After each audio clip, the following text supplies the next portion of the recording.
भंडाऱ्याचं पालकमंत्री पण संजय सावकारांकडून काढण्यात आला आणि शिवसेनेकडून टीका होते की नागपूरवरून त्यांच्यावरती दबाव होता. गोंडेकर सुद्धा बोलतात की नागपूरमधून निधी वाटपामध्ये हस्तक्षेप झाला, दबाव असल्यामुळे त्यांच्याकडे उचलण्यात. हे साफ चुकीचं आहे.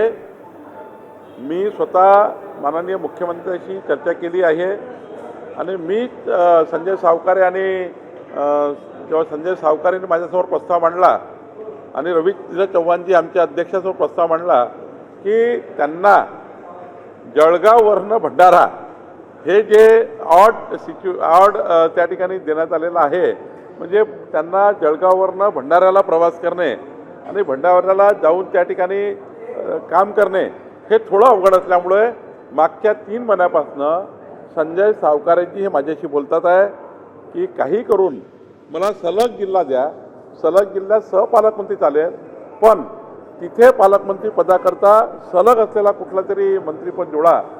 म्हणजे वर्धा जिल्ह्याचे पालकमंत्री पंकज भोयर हे सलग आहेत भंडाऱ्याला, म्हणून त्यांना जोडण्यात आला आहे.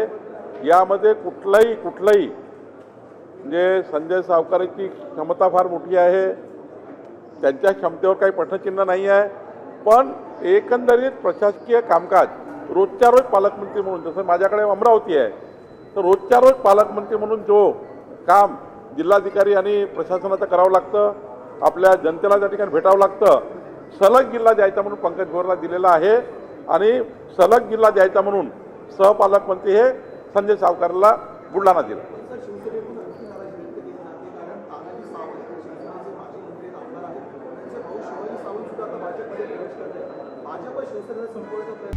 आता isakal.com आहे देशातील नंबर 1 ची मराठी न्यूज वेबसाईट.